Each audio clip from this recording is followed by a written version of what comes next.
Bonjour à tous, aujourd'hui nous sommes ici donc, devant l'Opéra de Nice et sur le quai des États-Unis, face à la mer avec un vent à décorner les bœufs, pour parler de la villégiature, des villégiatures qu'il y a eu donc, à Nice et qui continuent, qui perdurent encore. Les toutes premières villégiatures se sont passées en fait de la fin du XVIIIe siècle avec notamment un grand ambassadeur qui était donc Tobias Smollett, Lord Tobias Smollett, qui va quitter sa fameuse Écosse brumeuse pour venir justement ici retrouver la santé et surtout se soigner de la dépression, ce qu'on appelle le spleen à l'époque. Et en écrivant des lettres à ses amis, il va devenir un super ambassadeur, il va vanter tous les mérites, c'est vraiment le premier publicitaire de ce lieu. Et post-guerre napoléonienne vont venir donc de très nombreuses personnes, en particulier des Anglais, puis ensuite d'autres nationalités qui vont se joindre pour venir passer l'hiver ici, donc sur Nice. C'est la toute première villégiature. Alors déjà, qu'est-ce qu'on appelle villégiature? Eh bien, c'est déjà de partir de chez soi pour aller dans un lieu où l'on est aussi bien. En fait, en général, par extension, c'est une maison de vacances que l'on va retrouver et c'est justement ces fameux Anglais qui vont commencer à acheter des biens ici et à se faire construire des très jolies maisons que l'on va retrouver un petit peu partout dans les quartiers assez excentrés par rapport au centre-ville. Mais le lieu le plus important reste évidemment cette promenade, ce bord de mer qui est le paysage que l'on va retrouver justement hiver après hiver. Donc cette villégiature d'hiver d'abord, puis ensuite celle d'été, est un moment important où l'on va notamment voir la ville, en particulier d'abord tripler sa population. Donc entre 1860, au moment où Nice devient française, jusqu'en 1914, on passe de 50 000 à 150 000 habitants. Et la saison, surtout les dernières années avant la guerre de 14,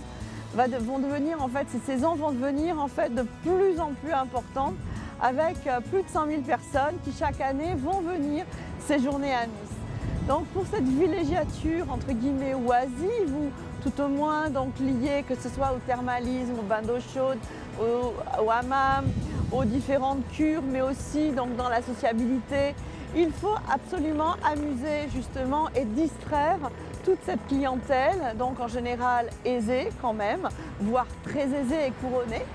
Et pour cela, c'est en 1874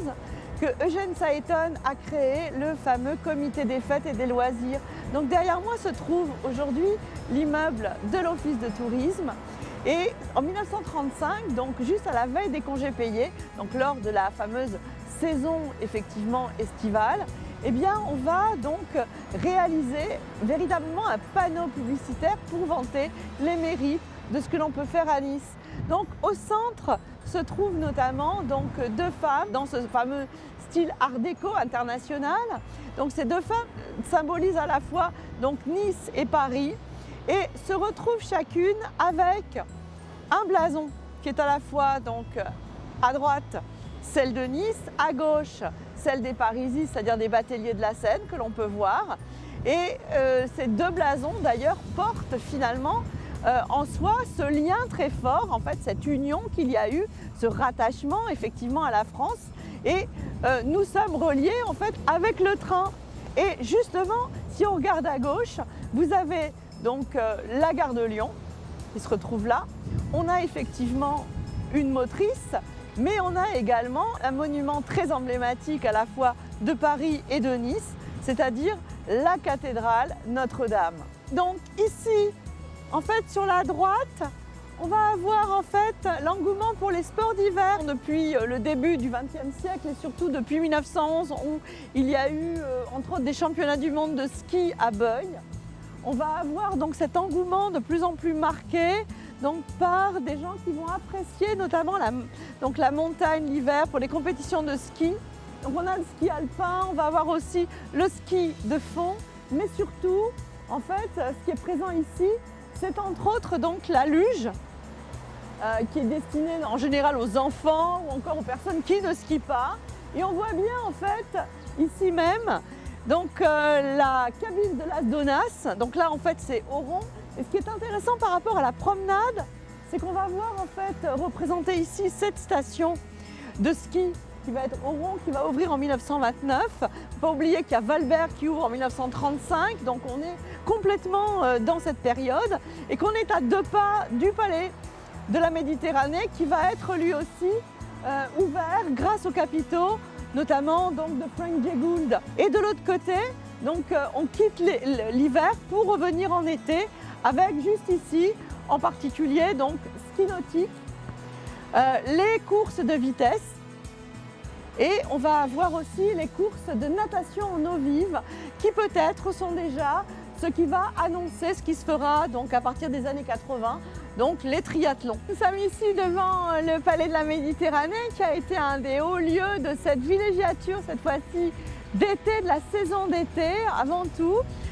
Nous sommes dans les années 25-26, donc il y a bien sûr la jetée promenade, le casino municipal sur la place Masséna, mais il y a des besoins pour un nouveau lieu de vie, un fameux théâtre vénitien, en fait un palais vénitien qui va être un nouveau lieu où l'on aura à la fois un casino, on aura des restaurants, on aura un théâtre en fait. Et pour réunir tout ça, la ville de Nice va lancer un concours d'architecture qui sera gagné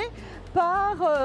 Charles Dalmas et son fils Marcel. Et dès 1927-28, on commence à construire un palais qui aura en fait une allure très classique puisque la structure, enfin l'élévation de la façade sera inspirée très largement donc de celle de l'Opéra de Paris, l'Opéra Garnier. On a vraiment un chef-d'œuvre d'art déco, d'art international qui va donc être réalisé et la grande accroche en fait de ce lieu se retrouve sur les bas-reliefs à lentilles qui représentent les chevaux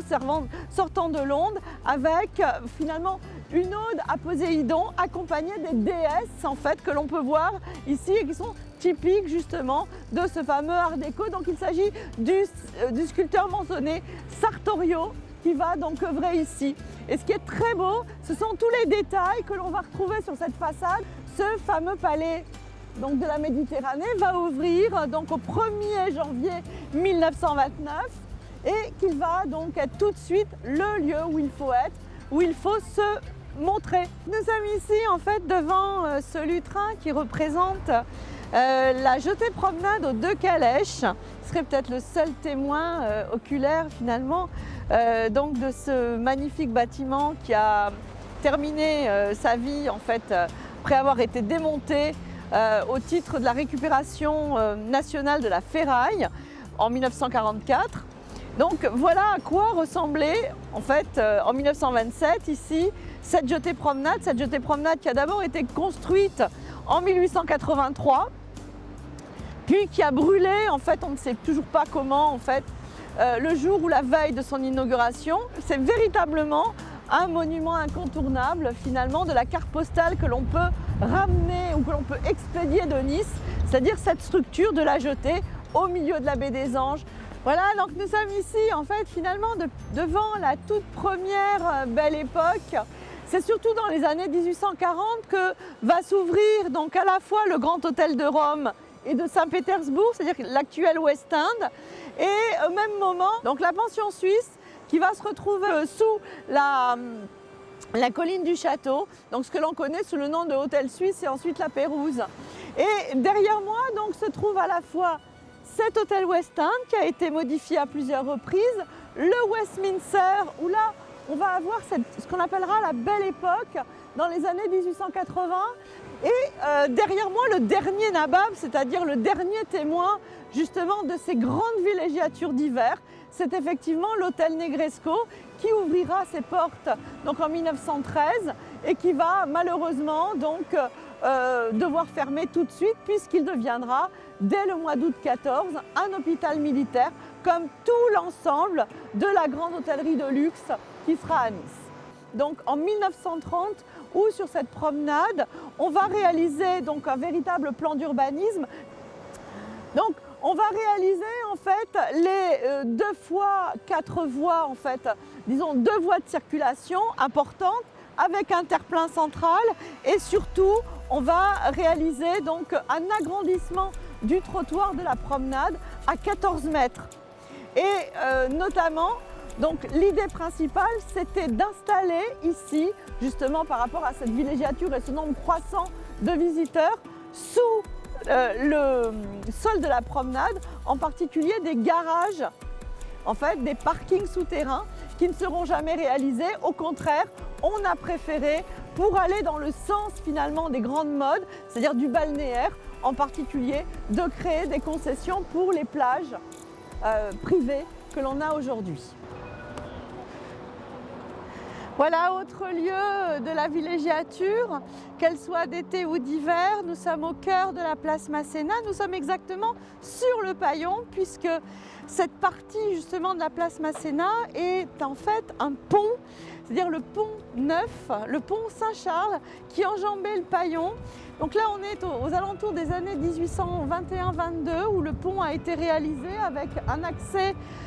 donc sur la gauche de la place Masséna actuelle, et ce qui permet de relier finalement la rive gauche à la rive droite du Paillon, qui va être véritablement le cœur même de ce centre-ville et surtout l'endroit névralgique, en fait le centre névralgique justement lié à ces villégiatures d'hiver d'abord. Donc cet endroit ici est en fait aménagé, je vous ai dit de 1883, le casino municipal juste derrière, et devant nous, là où il y a la grande roue, en fait on va avoir les 32 000 m² de l'actuel jardin